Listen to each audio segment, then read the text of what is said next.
Ciao ragazzi, mi chiamo Selen, sono turca di Istanbul, sono studentessa di filosofia all'Università Boğaziçi. Today I'm going to talk about learning Italian.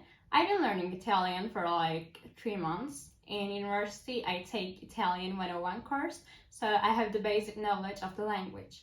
I'm learning Italian because I like the harmony of the Italian, and it sounds like a music. Also, I have future plans regarding Italy, so I'm going to talk about it today. First, was it easy?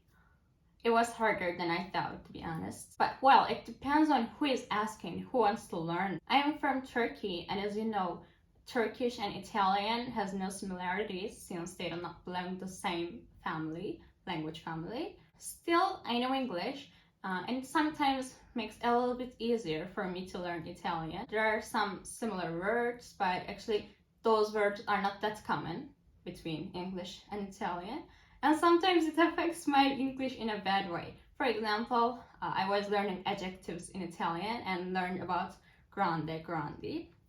Okay, it means grand in English, but grand is not a word that I use regularly in English. Last week I was talking to a friend and I said grande in the middle of sentences. She was like, "What is grande?" And I was like, "Oh, sorry, it is grand."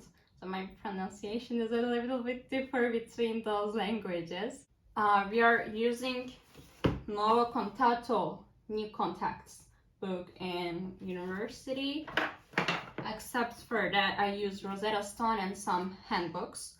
The most useful one for me was the university's course. Italian is very different for me, especially the femminile and maschile thing, because we don't have femminile or maschile in Turkish nor in English. Memorizing vocabularies is not the hard thing. I mean, you can somehow memorize it. You can write down them, or in the worst case scenario, take a dictionary with you. The hard thing is those articles. When I was in high school, I was learning German, and because of those da, di, das, I was about to cry. And now in Italian, it is actually better, but we have il, la, le, li, etc., etc. They're so hard. The hard thing is you can't know where to use, what to use, and when to use these articles. Okay, I know that when a vocabulary ends with an A, you usually use la because it is feminile. And when a vocabulary ends with an O, you use il because it is maschile. For example, libro means book and it ends with an O, so you use il libro. And for familia, it ends with an A, so you use la familia. Alright, but for example, let me find a word. Chiave, key. Chiave ends with an E. So, what is chiave? Maschile or femminile? How am I supposed to know that? How I will manage to learn all of these exceptionals? I don't know what chiave is. It is maschile or femminile. What is chiave? Should I say il chiave or la chiave? What? Which one? How will I know? I was having struggles even learning English. I'm still having troubles about where to use the. I sometimes feel like I use the where I'm not supposed to use the, but sometimes I forgot using the. In Italian, there are like how many of articles? 4 or 5 plurals? Also, I don't know. For example, familia is la familia and femminile in Italian. Is familia femminile in German too, or is it different? Because if it is different, it is way more than I thought it was. Also in professions, adjectives for people. For example, dottore, dottoressa, pittore, pittrice. Why is it so hard?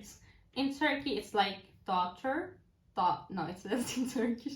In Turkish, it's like doctor, doctor, artist, artist.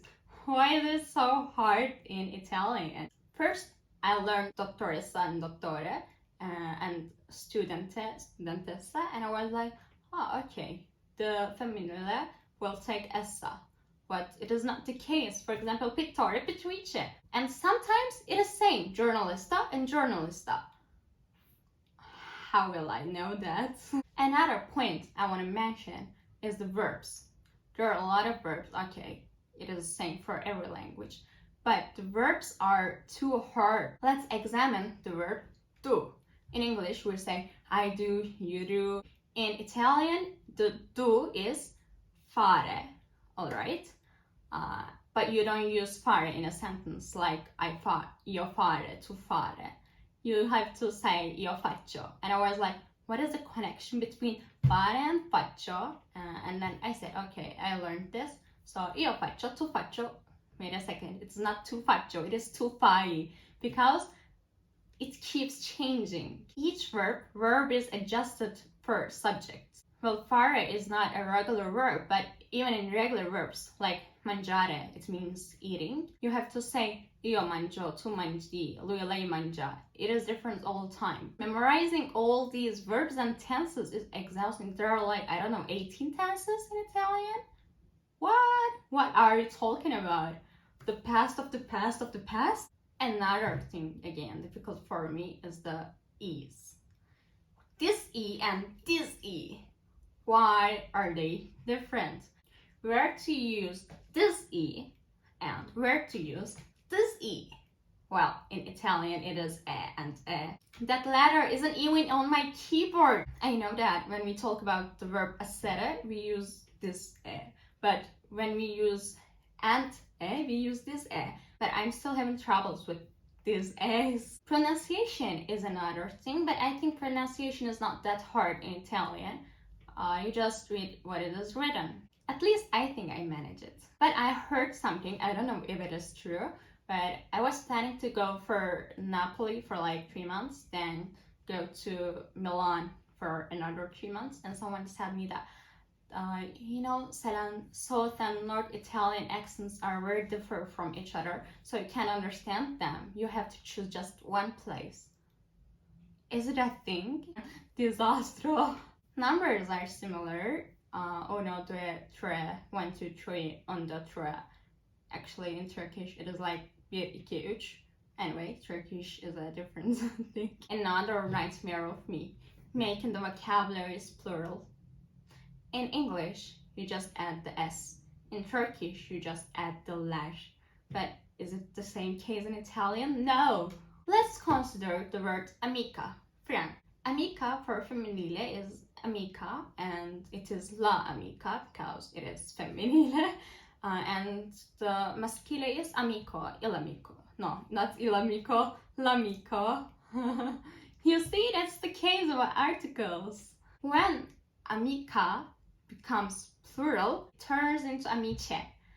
And it's not le amiche, it's l'amiche. Le. La turns into le. Amica turns into amiche. And for each vocabulary, it is the same. I mean, it's not the same. The changing is the same, but the way of changing is different. It is easy to make sentences negative in Italian. It is the only thing which is basic in Italian. Sono turco, non sono turco. Sono sposato, non sono sposato. Ho 21 anni, non ho 21 anni. It is easy, just add non. Also, I have to say that while learning Italian, I don't think there are sufficient materials to learn, because in English there are a lot of materials, and in German also there are a lot of materials, but in Italian, even Google Translate can't translate it. It translates a bit weird most of the time. Well, no matter what difficulties I encounter, we all encounter, Italian is a lovely language. In Turkey, we have this idiom, bir insan, bir lisan. The language emerged as a result of thousands of years of cultural development. When you learn a language, you learn their culture as well. As a result, a new person also emerges in you. You get to know more people. So let's not give it up and keep learning new things. For today, these were what I had to say. So it's the end of the video. And please don't forget to like and subscribe my channel. See you all in the next videos. Arrivederci!